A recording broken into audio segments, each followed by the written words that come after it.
In my classroom this week, my students have been recording different chemical reactions. The one that you're seeing here involves the combustion of magnesium ribbon by holding it in a butane flame. Now notice, they only have to very briefly hold it in that flame, and this amazing flash of light comes out, you remove the ribbon, and it keeps on going until the ribbon has turned to ash. So clearly, this phenomenon shows you an exothermic reaction. And the question that I would like to answer in this video is how can we as teachers best facilitate our students to turn that observed phenomenon into a good final model? So we're bringing basically all these concepts together, including chemical reactions, in this case an exothermic one, including the breaking and making of bonds, and then connecting that to a computer simulation which allows them to bring together kinetic/thermal energy versus potential energy, bond energy, and then drawing up their actual model on either paper or in digital format that brings all those terms together in one image. Let's check it out. Since this is part of a storyline lesson that I've explained in an earlier video, I'm briefly showing you here how we modeled the breaking of bonds using a ramp, a marble, and a magnet, and a speedometer. Check my video linked above where I go into complete detail regarding this. So obviously reactions involve not just the breaking of bonds, but they also involve the making of bonds. Same setup, just not quite as elevated, and you can see how the making of bonds releases energy, whereas the breaking of bonds requires energy. That was the key concept that my students had to take away from these two setups. After modeling the breaking and making of bonds using actual hands-on materials, I take my students to this NetLogo simulation. And I'm showing you here the setup for an exothermic reaction. So I have a video linked above that really goes into detail how to run this program, but I'm going to take you right now straight into the setup. So we're seeing here magnet 1 and magnet 2. Magnet 2 with the much fatter arrows is clearly stronger. There are 3 particles in the system besides these 2 magnets: particle A, particle B, and particle C. Particle A just made an attempt, unsuccessful, to break the bond between metallic particle B and object 1. It looks like the speed is now high enough that B will just barely make it and is now bonding with object 2, thereby transferring its kinetic energy to particle C, which you just saw flying away from the screen.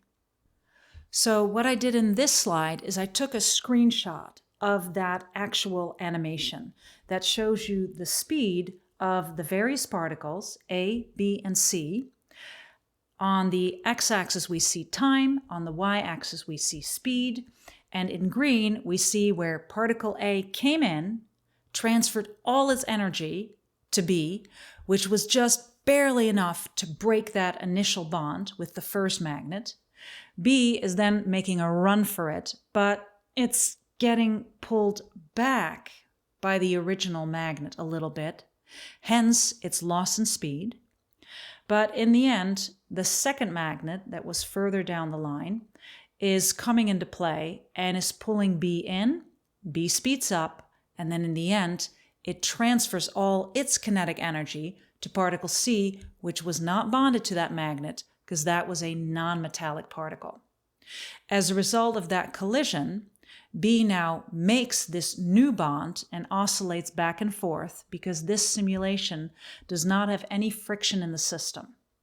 But the key thing to notice here is that we started with a relatively small amount of kinetic energy, speed, and then we ended up with a much larger amount of kinetic energy because clearly the new bond that was formed was stronger than the original bond that was broken. So in this slide on the right, in the graph that I created, I've mimicked that speed trajectory. So in yellow, you see here the kinetic energy over time of the various particles in this simulation.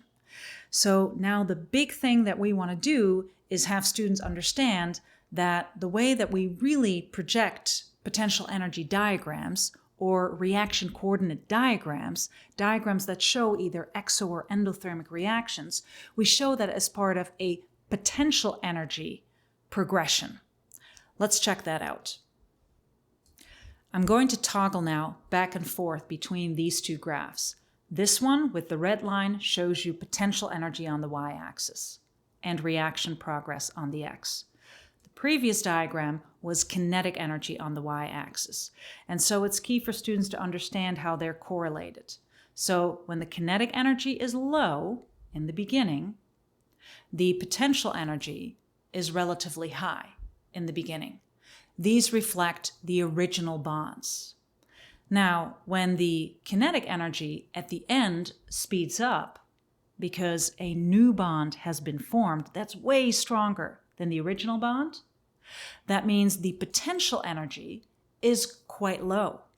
And that's what nature favors, low chemical potential energy.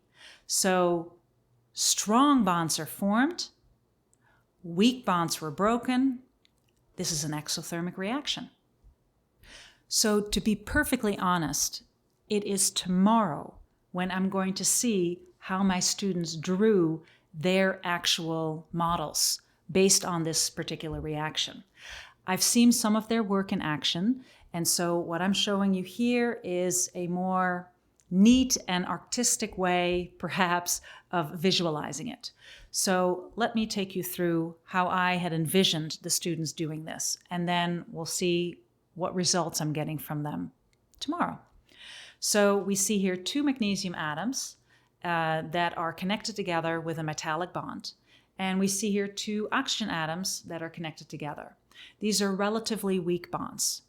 Remember, we stuck the magnesium in the butane flame, and so it does require some initial amount of energy, as indicated with these torch burners. As a result of the input in energy, these bonds, metallic bonds and nonpolar covalent bonds, are now broken.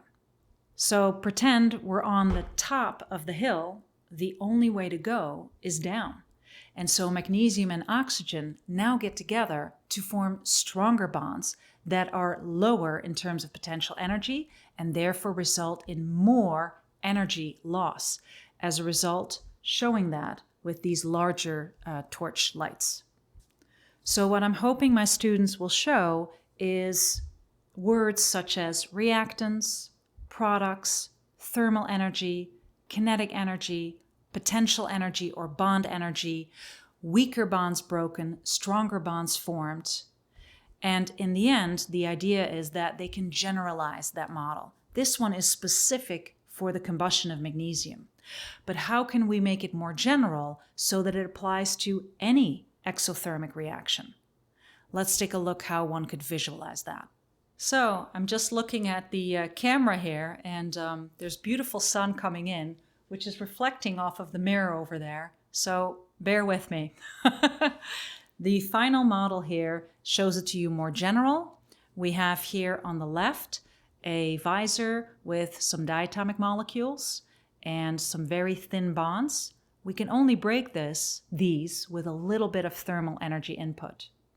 Once those bonds are broken, they can reform. We're on top of the hill. We've input that little bit of energy, and there's only one way but down.